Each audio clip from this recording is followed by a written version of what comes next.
Hello everyone and welcome back my YouTube channel.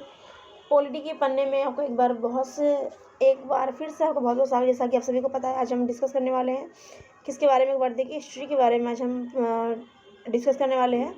और जैसे कि आपको दिखाई दे रहा है स्क्रीन पर, ये हमारा जो हिस्ट्री का है आज हमारा पहला लेक्चर है और पहला ही लेसन है, जिसको हम आपकी स्क्रीन पर नज़र आ रहा है। आपको क्या लिखा, पूरा ऐतिहासिक संस्कृति pre historical culture. Okay, pre historical culture जो है कब से कब तक शुरू हुआ था और किस तरह से हमारी पृथ्वी पर जो है किस किस तरीके से जो कौन आए थे संस्कृतियाँ जो आई थी।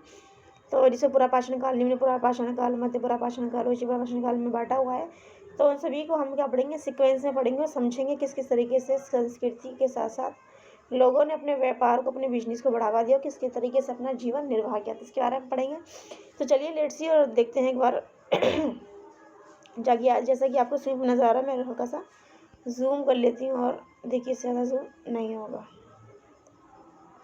ये अपने आप में काफ़ी है। देखिए एक बार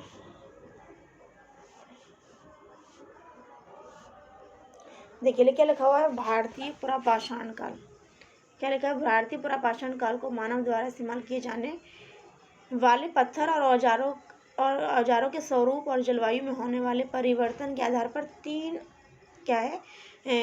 पार्ट में इनको क्या किया गया है, इनको डिवाइड किया गया है। ठीक है, किसके हिसाब से, एक तो इनके जो औजार जो थे, जो इन लोगों ने यूज़ किए थे अपने जीवन को निर्वाह करने के लिए, जीवन को आसान बनाते हुए निर्वाह जो किया था इन्होंने अपने जीवन को, और साथ साथ जलवायु में जो परिवर्तन हुए थे उसके हिसाब से इन्होंने तीन अवस्थाओं में बांटा। वो कौन कौन सी अवस्थाएं हैं, जैसे कि आपको स्क्रीन पर नज़र भी आ रहा है। देखिए कौन कौन सी अवस्था है। पहले क्या लिखा हुआ है, मैं दूसरा कलर ले लेती हूँ जिससे कि हाईलाइट हो जाएगा बढ़िया। क्या लिखा हुआ है, निम्न पुरापाषाण काल। क्या लिखा है स्टूडेंट, निम्न पुरापाषाण काल। इसका जो टाइम पीरियड स्टार्टिंग का कब से माना गया, प्रारंभ से लगभग 1,00,000 ईसा पूर्व।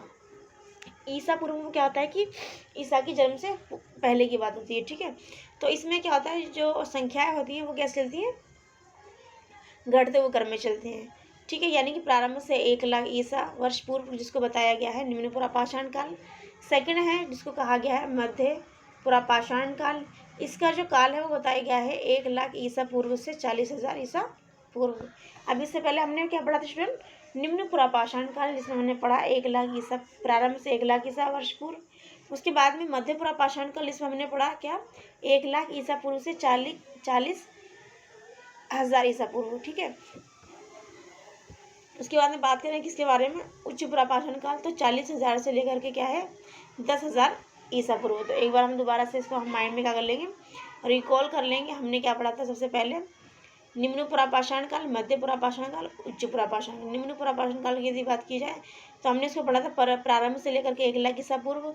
उसके बाद में पढ़ा हमने मध्य पुरापाषाण काल, तो हमने इसके अंदर पढ़ा मध्य पुरापाषाण के अंतर्गत कि 1,00,000 ईसा पूर्व से 40,000 ईसा पूर्व तक। ठीक है, उसके बाद में अब हमने किसको पढ़ा, निम्न, मध्य और उच्च पुरापाषाण काल। तो उच्च पुरापाषाण काल में हमने क्या पढ़ा, उच्च पुरापाषाण काल में हमने पढ़ा कि 40,000 ईसा पूर्व से 10,000 ईसा पूर्व तक। ठीक है, तो अभी हम इसको समझ लेंगे एक बार, पुरापाषाण काल। देखिए क्या लिखा हुआ स्टूडेंट, पुरापाषाण काल, ये क्या है हमारा टॉपिक। इसके अंदर इसमें क्या लिखा, पुरापाषाण काल की संस्कृति के जो अवशेष हैं, जो इनके अवशेष कहाँ कहाँ पर मिले हैं, सोहन नदी पर मिले हैं, सोहन नदी घाटी, बेलन नदी घाटी और नर्मदा। देखिए नर्मदा नदी घाटी जो कहाँ की है, एमपी के अंदर है। ठीक है, और सोहन नदी घाटी जो है ये भी एमपी के अंदर। वहीं बेलन की बात की है, बेलन नदी घाटी, तो ये कहाँ की बात है कि ये यूपी के अंदर है। ठीक है, और भोपाल के पास भीमबेटका नामक चित्रित शैलाश से प्राप्त हुए हैं क्या, पुरापाषाण काल के जो संस्कृति है उसके अवशेष, वहाँ का जो कल्चर है उसके जो अवशेष मिले हैं। कहाँ कहाँ से मिलेंगे, हम दोबारा रिकॉल कर लेंगे माइंड के अंदर। सोहन कहाँ गया, बेलन लेके गया, सोहन कहाँ गया, बेलन लेके गया, और कहाँ गया, नर्मदा के पास गया, है ना। और नर्मदा ने किसके पास भेज दिया, भीम के पास भेज दिया। हमने क्या पढ़ा कि जो कौन था, एक क्या था, सोहन पेलन लाके नर्मदा के पास में गया, बाद में फिर कहाँ गया, नर्मदा ने किसके पास भेज दिया, भीम के पास भेज दिया। ठीक है, तो सोलन नदी घाटी, बेलन नदी घाटी, सोलन नदी घाटी, बेलन नदी घाटी और नर्मदा नदी की भीम घाटी, नर्मदा नदी घाटी। उसके बाद में भोपाल की भीमबेटका नामक जो गुफा है वहाँ पे चित्रशैला में मिली, जिससे पता चला कि पुरापाषाण संस्कृति किस प्रकार की थी। ओके, आगे चलते हैं। पुरापाषाण काल या पुरापाषाण काल को उपकरणों में भिन्नता के आधार पर 3 कालों में बांटा हुआ है। देखिए, पुरापाषाण काल के जो वहाँ की जलवायु, उसमें भिन्नता के आधार पर वहाँ के औजार होते हैं, उनकी डिवाइडेशन के आधार पर, उनकी डाइवर्सिटी के आधार पर उनको 3 पार्टों में, 3 कालखंडों में 3 पार्ट में डिवाइड किया। पहला क्या है, निम्न पुरापाषाण काल, सेकंड क्या है, मध्य पुरापाषाण काल, और थर्ड वन इज उच्च पुरापाषाण काल। ओके, अब आगे हम पढ़ेंगे इसके बारे में निम्न पुरापाषाण काल में। देखिए एक बार, निम्न पुरापाषाण काल क्या स्टूडेंट, निम्न पुरापाषाण काल। अब इसका नाम क्या क्या पड़ा, देखिए इसके उपकरण सर्वप्रथम जो है कहाँ मिले, सोहन नदी पर। अब सोहन नदी कहाँ है भाई, तो आप इंडिया का मैप देखेंगे नदियों का, तो हम देखेंगे वहाँ पर, तो सिंधु नदी जो है, जो कहाँ से चली, सिंधु नदी तिब्बत से, कहाँ से चली है, तिब्बत से चली सिंधु नदी, और ये पाकिस्तान में भी बहती है, चाइना में, इंडिया में काफ़ी जगह पर बहती है। ठीक है, तो सिंधु नदी की सहायक नदी, इसका नाम क्या है, सोहन नदी। ठीक है, तो सोहन नदी घाटी से प्राप्त हुए, इसी कारण इसको जो है सोहन संस्कृति भी कहते हैं। किसको, निम्न पुरापाषाण को क्या बोलते हैं, सोहन। मान लीजिए आपके घर में कोई सोहन नाम का बच्चा, वो कैसा, निम्न है, निम्न मतलब सबसे छोटा है, तो आप ऐसे माइंड के अंदर क्या कर सकते हैं, इस चीज़ को पॉइंट आउट कर सकते हैं हाईलाइटर के द्वारा, और आपके माइंड में ध्यान है। निम्न पुरापाषाण काल यानी कि आपके घर में कोई निम्न बच्चा है, निम्न मतलब सबसे छोटा बच्चा है, उसका नाम क्या है, सोहन। तो सोहन संस्कृति, इसका नाम निम्न पुरापाषाण काल का।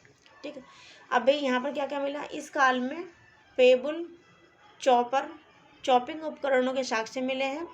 पेबुल की, अब क्या चीज़ है, पेबुल एक पत्थर होते हैं, पेबुल उस पत्थर के उपकरण होते हैं जो पानी के बहाव से या रगड़ से काफ़ी कैसे थे, चिकने। आपने देखा होगा पानी के जो, यदि आप मुंबई गए या आपके गांव वगैरह में खेत वगैरह आपने देखे जहाँ पर पानी का ट्यूबवेल होता है, तो वहाँ पर पानी के ट्यूबवेल का जो धार गिरती है ना, तो वहाँ पर बड़े बड़े जो पत्थर पड़े भी होते हैं ना, उनके अंदर ये थोड़े छोटे छोटे या बड़े बड़े थोड़े से बड़े पड़े होते हैं ना पानी के अंदर, तो वो कैसे आते हैं, एकदम चिकने से हो जाते हैं, क्यों, पानी के वजह से।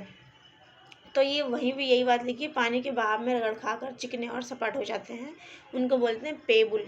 ठीक, आगे बढ़ते हैं इसके बारे में। चॉपर, जैसा कि आपको पता है, चॉप में क्या था, किसी चीज़ को काटना।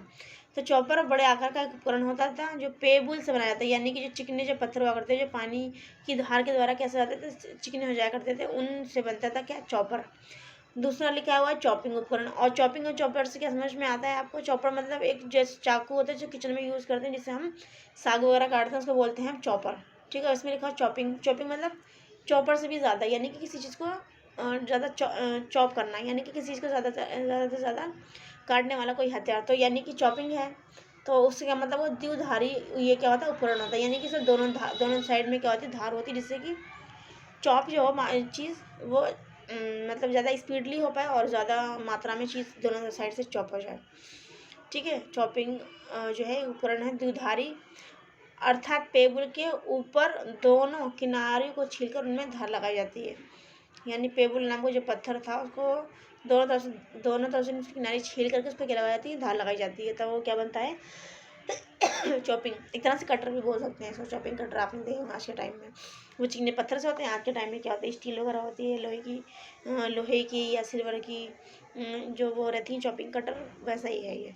ठीक है, तो हमने क्या पढ़ा, निम्न पुरापाषाण काल को, किसके बारे में हमने पढ़ा, निम्न पुरापाषाण काल। निम्न पुरापाषाण को सोहन संस्कृति भी कहते हैं।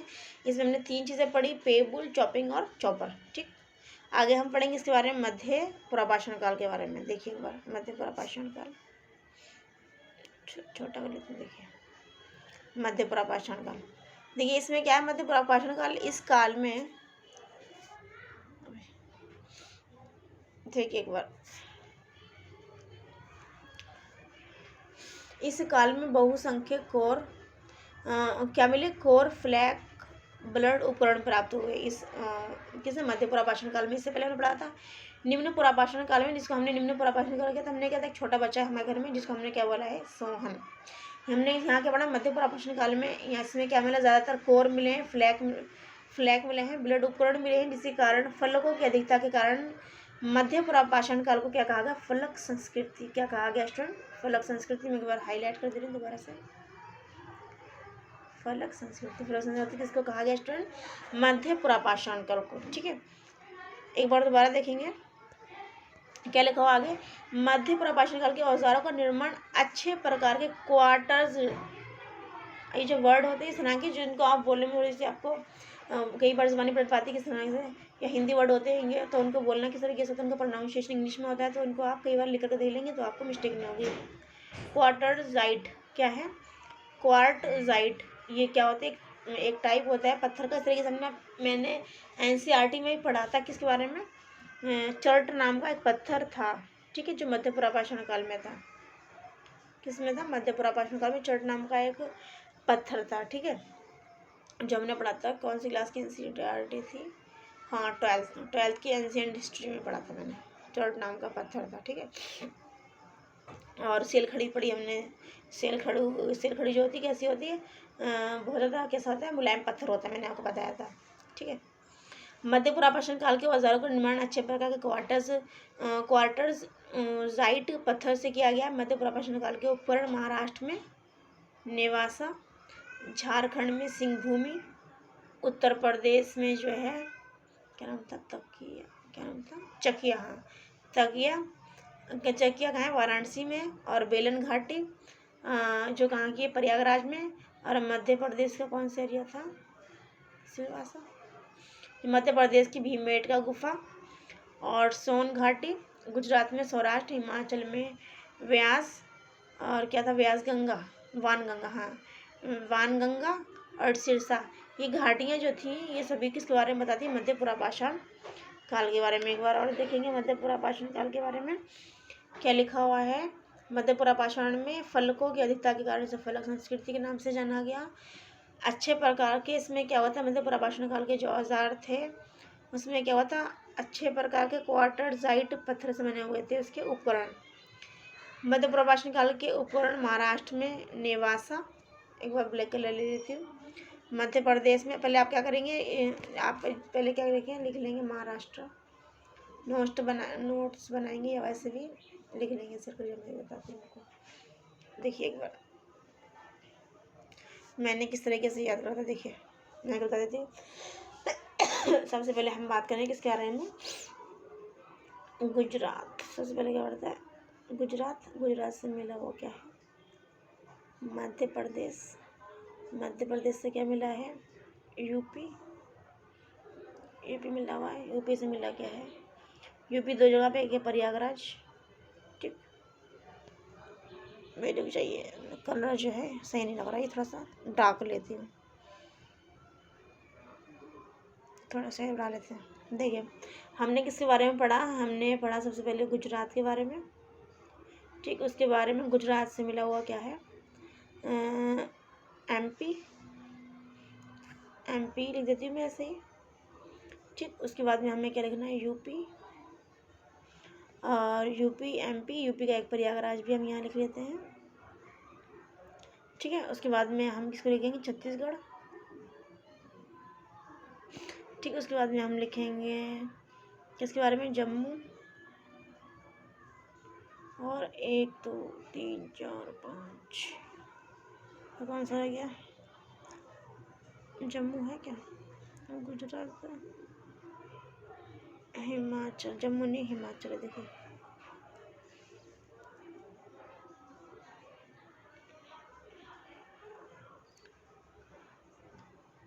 हिमाचल मैं लिख देती हूँ यहाँ पे ठीक, हिमाचल, और उसके बाद में क्या है, गुजरात भी हो गया, एमपी, हिमाचल भी हो गया, क्या रह गया, झारखंड। हाँ देखिए छत्तीसगढ़ की जगह नहीं है, झारखंड है।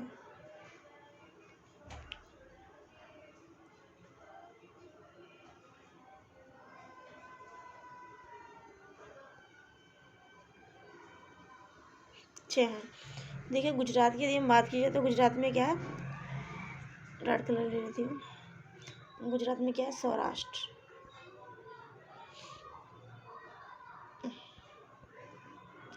गुजरात में क्या है? सौराष्ट्र।